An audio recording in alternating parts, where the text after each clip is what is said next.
నమస్తే, welcome to me TV news. ఈ రోజు అనపర్తి మండలం పాలమూరు గ్రామంలో అనపర్తి శాసనసభ్యులు డాక్టర్ సత్తి సూర్యనారాయణ రెడ్డి మరియు వారి సతీమణి శ్రీమతి ఆదిలక్ష్మి దంపతులు ఆత్మీయ సమావేశంలో పాల్గొన్నారు. ఈ కార్యక్రమంలో వైఎస్ఆర్సీపీ పార్టీ నాయకులు, కార్యకర్తలు, బూత్ కన్వీనర్లు, పార్టీ అభిమానులు అధిక సంఖ్యలో పాల్గొన్నారు.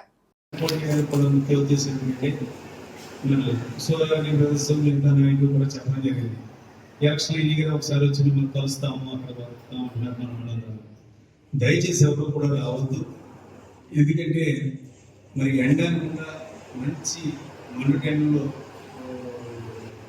మరి మన గ్రామంలో మీరందరూ కష్టపడి తిరగడే కాదు, మన గ్రామం నుంచి కూడా చాలా మంది అక్కడ కూడా కష్టపడ్డారు. అంతేకాకుండా ఈ ఎండలో కూడా మరి పోలింగ్లో కానివ్వండి, లేదంటే బూత్ ఏజెంట్లు కానివ్వండి, బూత్ కన్వీనర్లు కానివ్వండి, సచివాలయం కన్వీనర్లు కానివ్వండి, వీళ్ళందరూ కూడా ఎంతో చక్కగా పనిచేశారు. మీరందరికీ కూడా మరి మీరు అక్కడికి వచ్చి కాదు, నేను ఇక్కడికి వచ్చే ధన్యవాదాలు చెప్పాలి. ఎందుకంటే అంత కష్టపడ్డది అందరూ కూడా వాళ్ళే పోటీ చేస్తున్నట్టు వాళ్ళ సొంతంగానే ఎలక్షన్ వాళ్ళగానే కష్టపడి పనిచేశారు. అందుకు పేరు పేరున ధన్యవాదాలు తెలియజేస్తూ, అంతేకాకుండా మన గ్రామంలో మరి చాలా మంది మహిళలు వాళ్ళు ఓటేసి వెళ్ళిపోతారే చేయలేదు నాకు తెలిసి.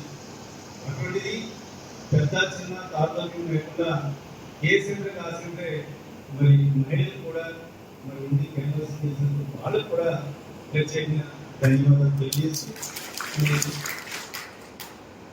మనం చెప్పలేదు.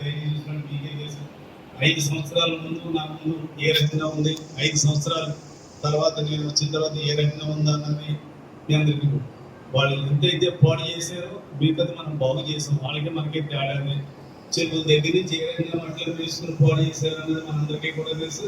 దాన్ని ఏ రకంగా బాగు చేసామన్నది కూడా మీకు తెలుసు.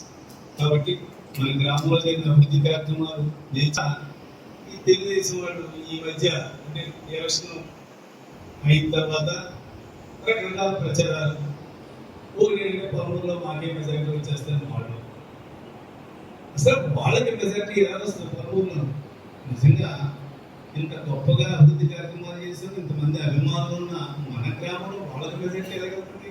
అంటే ఏదో రకంగా అంటే పొరుగులో చెప్పుకున్నారు, పొరుగులు కూడా వాళ్ళకి మెజారిటీ అంటే వాళ్ళకి ఎక్కడో దూరంగా ఉంటారు, ఏదైనా పెట్టడమో లేకపోతే వాళ్ళకి తెలియదు ఇక్కడ విషయాలు.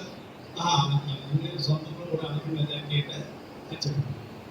ఏది ఏమైనా గత ఎలక్షన్లో మన గ్రామం నుంచి రికార్డ్ స్థాయి మెజారిటీ ఇచ్చారు. ఎప్పుడు ఎవరికి రాని మెజారిటీ ఈసారి కూడా తప్పనిసరిగా మన గ్రామం నుంచి వస్తారు. ఎంత మెజారిటీ వచ్చిందా ఈ గ్రామంలో కూడా అంతేకాకుండా వాళ్ళు కూడా చెప్తా ఉన్నారు, 20,000 మెజారిటీతో మేము గెలిచేస్తున్నామని చెప్పాలి. అసలు ఇక్కడ చిన్న కిటికీ ఉంది. పోయినసారి కూడా ఎలక్షన్లప్పుడు రేపు కౌంటింగ్ రిజల్ట్ కూడా 4,000 మెజారిటీతో మీరు గెలిచేస్తున్నామని చెప్పారు. ఇప్పుడు కూడా 20,000 చెప్తున్నారు. దీనికి కారణం కూడా ఒకటే, కౌంటింగ్ టైంకి మరి ఏజెంట్లు కావాలి కదా. ఓడిపోతా ఉంటే ఏ ఏజెంట్ గెలుస్తా ఉంటేనే వాళ్ళ పార్టీకి సంబంధించిన ఏజెంట్లు కూడా కౌంటింగ్ వస్తారు. అందుగురించే వాళ్ళు ఏంటంటే గెలుస్తున్నామని చెప్పడం జరుగుతుంది. మరి వాళ్ళు పొలమూరు నుంచి మెజారిటీ అంటే వాళ్ళు ఎంత అబద్ధాలు ఆడుతున్నారా అన్నది మనకు అర్థమవుతుంది.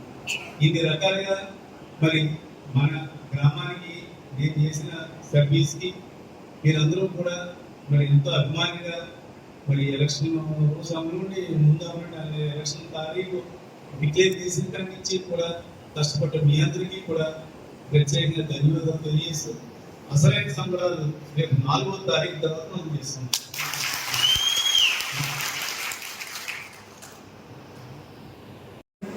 రామవరంలో 2014కి 2019కి నాకే ప్రజెంట్ వచ్చింది.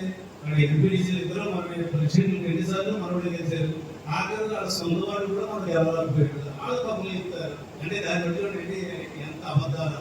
అందుగురించి ఇటువంటి మనిషి కాబట్టి ఇంకా టికెట్ ఎందుకు ఇవ్వలేదు అది అందరికీ తెలుసు. తెలుగుదేశం టికెట్ ఇవ్వకపోవడానికి మెయిన్ కారణం అన్ని సర్వేల్లోనూ కూడా అనపర్తి నియోజకవర్గం వైఎస్ఆర్ కాంగ్రెస్ పార్టీ గెలుస్తుంది. తీరాముంది ఇవ్వాలి అంటే ఇద్దరికి టికెట్ ఇస్తే ఫండ్ ఇవ్వాలి, ఫండ్ ఇస్తే ఫండ్ ఖర్చు పెట్టడం, సగం పక్కన పెట్టడం. అందుగురించే చంద్రబాబు నాయుడు బీజేపీకి ఏంటి బీజేపీ కూడా మా బుద్ధులు మా క్యాండిడేట్లు ఎవరు లేదన్నా కూడా మీరు బీజేపీ కూడా తీసేసుకోవడానికి బీజేపీకి ఏంటి ఎందుకు ఇచ్చాడు?